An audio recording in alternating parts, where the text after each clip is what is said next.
You know, it seems that the more we connect with each other using technology, the less we are connected in reality. Without the will or motivation to act, humans are just a lazy bunch. We almost always choose the easy option or just stick with the crowd, just stay on the safe side. To paraphrase an old saying, finding an easier and more efficient way to do something is the mother of invention. It's just the human way.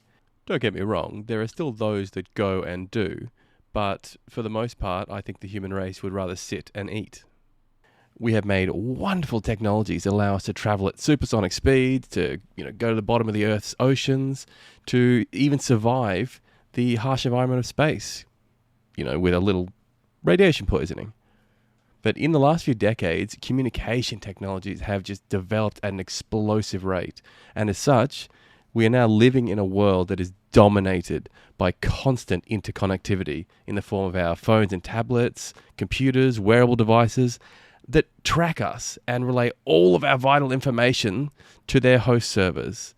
We now have a living history book of the modern world in the form of social media that harvests our data, our personal habits, our recent histories, our recent purchases, and we've been turned into a captive audience to be fed streamed content. It has no permanence, can be edited at any point, and then deleted at the whim of its current owner. After watching Lewis Rossman's video about his recent experiences with Sony removing content or Netflix and its somewhat deceptive sales tactics, I thought I'd start the video talking about online or digital content. We talk about NFTs as if they were an obvious scam, which to some of us they were, because you're paying for an image that you don't even get copyright of? That just makes no sense. But then we go and pay for games on platforms like Steam or EA, or we go to streaming services like Netflix or Prime. And, should they ever go down, we'd be left with nothing. And the EULAs are forcing us to agree to this, otherwise we just are not able to participate. Answer me this. In terms of equity, is a digital game or movie any better than an NFT? And if so, why? Can you lend your video or game to another person? Can you freely log into your account from another location without something warning you, telling you that it's illegal and you cannot share things that you have paid for? Does your game or movie have any value without being connected to the company hosting it? If the host loses power, what value does your subscription have? Do they refund your loss of time when it comes back up? You can't even stream some games, otherwise you might get a copyright strike for giving a free advertisement to a game that might still be on sale that you had purchased with legal tender. Personally, I was streaming Battlefront 2 the other day, and my video got muted because I dared to play the game's own music while streaming. So you're heavily restricted in the online use of an online game, and it seems that instead of ownership, we are nowadays given some sort of lease agreement that you can only really work out if you have a law degree. And it has to be specific to your region, as many of these companies are more than willing to go to different countries to skirt the very laws that are there to keep your rights intact. Imagine buying a car that you loved, that everything worked great, and then, 10 years have passed, we're no longer offering support for this vehicle, and it melts. It just melts or evaporates.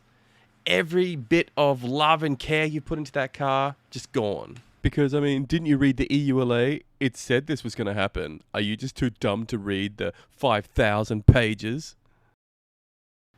If you have a rusted old piece of crap car in your front yard, you have more equity than someone that has every single game in Steam and every single level of every paid subscription.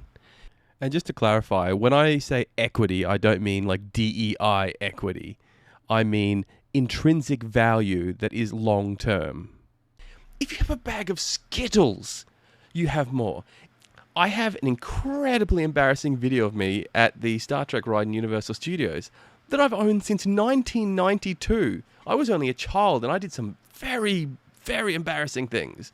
Given that the tape itself is a physical entity, I can rewatch it, or at worst, if someone were to attack me, I could throw it at them. So it genuinely has value outside of sentimentality. I once dropped my keys in a pile of cow manure at a cousin's farm. On my keychain is a little thimble from Monopoly, which was then filled with cow manure. Now, this little guy is not really worth anything, it's just a trinket, and the manure itself is not really worth that much either. But they were worth more than every single streaming service put together. So to put it succinctly, every single one of your online-only products are literally worth less than a thimble of shit. Given that the companies you are paying will most likely not exist in the future or will be in completely and totally alien forms, piracy or owning the physical medium is the only answer, especially when the people hosting the services or content are just not trustworthy and only out for themselves and the bottom line. Piracy is the much more likely option, given the state of the world economy and that our oceans are already littered with the physical media that we threw out once we got really into streaming. So if you want to own nothing and be happy, just keep on paying for your subscriptions. If you want to fight against the content gatekeepers and make some impact on their practices, buy some board games, go to a gaming group, go see a community play, just go for a walk. Just by going outside and talking with someone, you're becoming less reliant on the entertainment feed and might even remember that people used to socialize with each other for entertainment. And yes, I realize the irony of me telling you this over social media. We have even evolved in such a way that we become mentally and potentially even physically healthier people with regular positive human interaction. And this brings me to the next video subject, digital lives, in part 2. I hope you guys enjoyed this. I apologize for the lack of quality. I knocked it out within a night just because I had to say something immediately. I'll be making part 2 as soon as I can be stuffed. If you like this video, please like and subscribe. Otherwise, you can join me on Twitch. H is for hedonism, but that doesn't mean you have to be a dick about it. Thank you.